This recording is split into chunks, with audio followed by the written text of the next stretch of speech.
Bismillahirrahmanirrahim. Değerli arkadaşlar, basın açıklamamıza hoş geldiniz.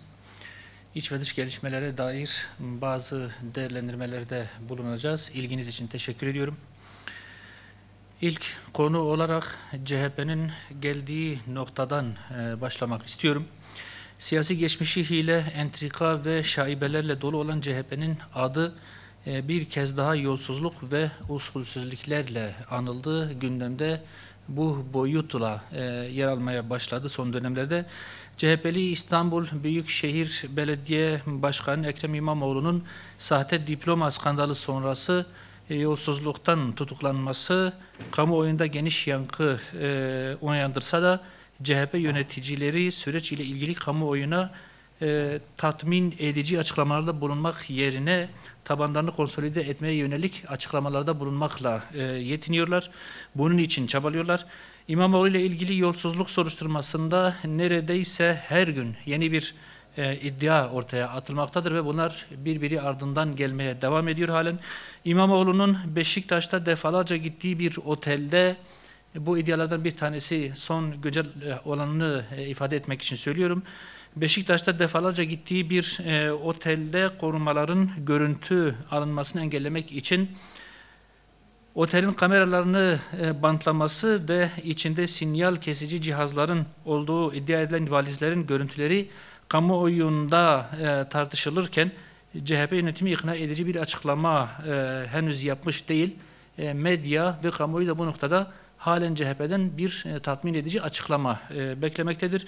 Şaibeli bir kurultayla genel başkan seçilen Özgür Özel'in kameraların bantlanmasıyla ilgili verdiği çorba cevabı CHP'de işlerin çorbaya döndüğünü net bir şekilde ortaya koymuş bulunuyor. Güvenlik personeli kameraları rahat çorba içelim diye bantlıyor ifadesi ya CHP'nin kurumsal aklının küflendiğini ya da entrikalarıyla Bizans sarayını andıran genel merkezlerinde başka hesapların yapıldığını göstermektedir. Biz elbette mahkemelere rol biçecek durumda değiliz. Kendimizi mahkemelerin yerine koymak gibi bir görevimiz, bir lüksümüz yoktur. Nihai kararı mahkemeler verecektir. Bu karar verilene kadar da kimseyi ne suçlu ilan ederiz ne de şaibenin bu kadar ayyuka çıktığı bir ortamda tamamen siyasi bir operasyondur şeklinde bir tanımlama yaparız. Son kararı mahkemeler verecektir. Biz de bunu sabırsızlıkla bekliyoruz.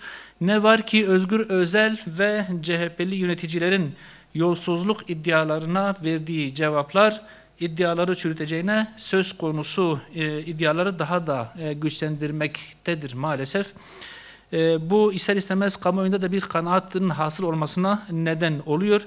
Bu da müstakbel Cumhurbaşkanlığı adaylığı yolunda CHP yöneticileri birbirlerine pusu mu kuruyorlar sorusunu da akıllara getirmiyor değil.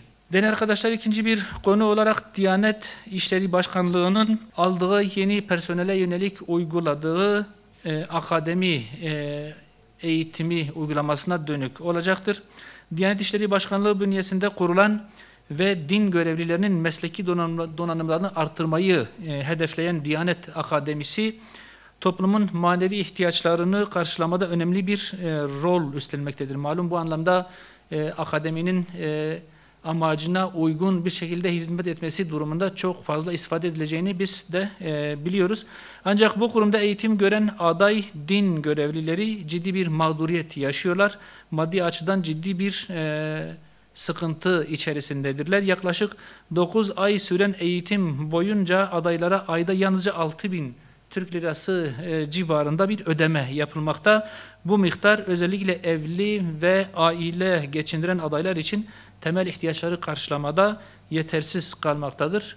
Bu herkesçe malum olan bir durum. Türkiye'nin enflasyonunun çok yüksek boyutlarda olduğu bir dönemde 6.000 liranın hiçbir şey ifade etmediğini hepimiz biliyoruz. Eğitim sürecinde başka bir işte çalışılmaması da malum bir realite. Eğitim akademisinde eğitim gören adayların başka bir işte çalışma lüksleri yoktur ki buna mevzuat da zaten Diyanet İşleri Başkanlığı mevzuatı da izin vermiyor. Bu noktada geçim sıkıntısı çok daha derinlere inebilmektedir. Bu durum hem adayların motivasyonunu zayıflatmakta hem de ailelerine karşı sorumluluklarını yerine getirmelerine engel olmaktadır ve onlarla birlikte ailelerinin de ciddi sıkıntılar yaşamalarına neden olmaktadır. Öte yandan Milli Eğitim Bakanlığı Eylül ayında açılacak öğretmenlik meslek akademisinde aday öğretmenlere 23.000 Türk lirası gibi bir maaş ödeyeceğini duyurmuştu. Kamuoyunun da malumu, Diyanet Akademisi adayları için de benzer bir düzenlemeye gidilmesinin uygun olacağını biz düşünüyoruz. Neticede onlar da aday eğitimci, bunlar da aday eğitimci. Bir kolu Milli Eğitim Camiası'nın mensubu, bir diğer kolu da Diyanet mensubu eğitimciler neticede ve statü olarak aynı pozisyondadırlar. Bu nedenle ikisinin aynı şekilde değerlendirilerek öğretmen adaylarına verilen ücretin İmam Hatip adaylarına da verilmesi bizim önerimiz. Biz yetkililere bu yönde bir çağrıda bulunuyoruz. Aday din görevlileri geleceğimizin manevi rehberleridir. Onlara destek olmak hem toplumsal hem de ahlaki bir sorumluluktur. Diyanet Akademisi'nde eğitim gören adaylara en az asgari ücret düzeyinde maaş ödenmeli diye düşünüyoruz. Bunun için gerekli düzenlemelerin bir an önce yapılması gerekir. Konu Diyanet'teki eğitimcilerden başlamışken, malum geçtiğimiz dönemlerde İmam Hatipler alındı. KPSS'de yani DHP'de yeteri kadar sınav alan ve mülakatlarda da şartları yerine getirip uygun puanları alan ancak atanamayan, yedeğe alınan 2300 dolayında İmam Hatipimizin mağduriyetlerinin de unutulmaması gerektiğini bu vesileyle bir kez daha hatırlatmış olalım. Maliye Bakanlığımızın Diyanet İşleri Başkanlığı'na ek bir kontenjan vererek atanamayan ya da yedeğe alınan bu İmam Hatipli kardeşlerimizin de, İmam Hatip olacak olan kardeşlerimizin de atanmasının sağlanmasını temenni ediyoruz. Bu çağrıyı da bu vesileyle yapmış olalım. Değerli arkadaşlar, Gazze ile devam etmek istiyorum. Gazze'deki insani kriz artık felaket boyuna ulaştı. Hepinizce de malum. Siyonist rejimin hava ve kara saldırıları ile sistematik bir şekilde hastaneleri doğrudan hedef alması sonucunda sağlık altyapısı tamamen çökmüştür. Gazze'ye ilaç girişi ve tıbbi yardım engellenmiş, en temel insan ihtiyaçlar ulaşılamaz hale gelmiştir. Elektrik ve temiz suya erişim neredeyse sıfırlanmış.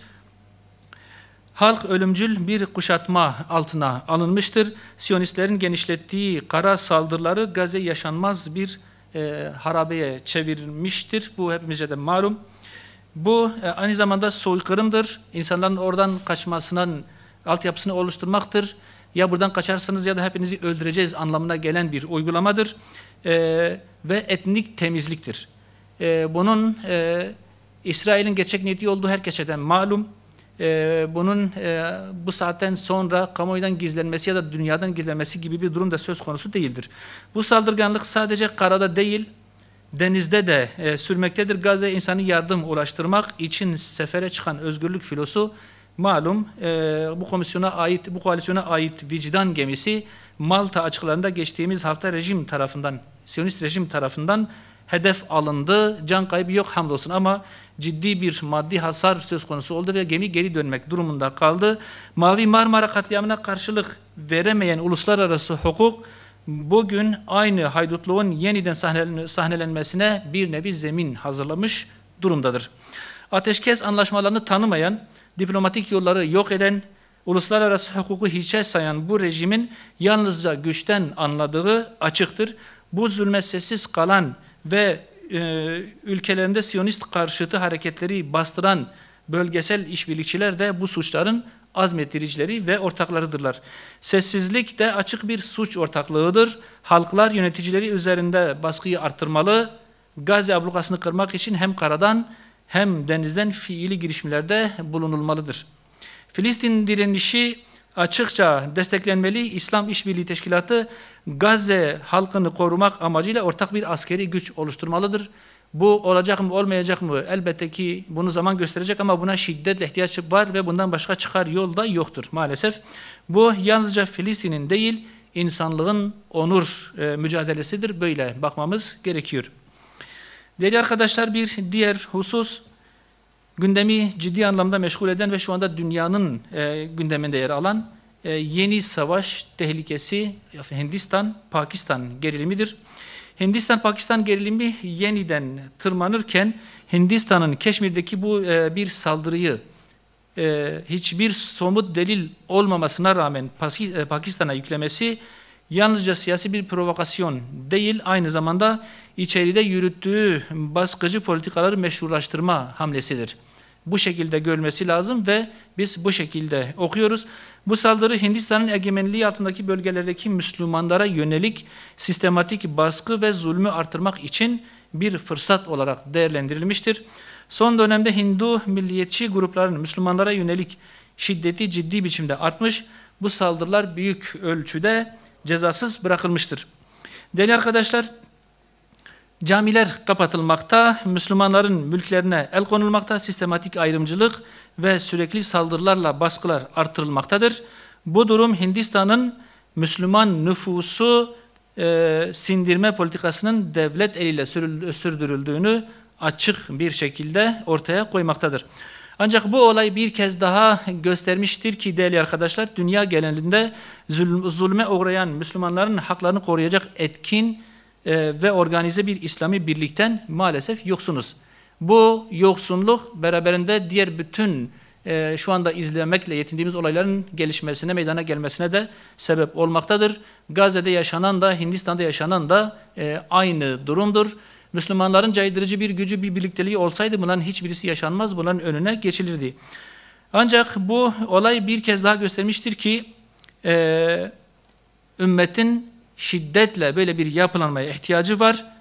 Bunun yapılması için herkes eline geleni yapmalı ve arayış içerisine girmelidir. Bu sağlanmadığı müddetçe bu tür haksızlıkların, zulümlerin, soykırımların, etnik temizliğin önüne geçmek imkansızdır. Küresel emperyalist sömürgeci güçlere karşı İslam dünyasında ümmet bilincinin yeniden canlandırılması ve kolektif bir direniş hattının inşa edilmesi artık kaçınılmaz bir durumdur.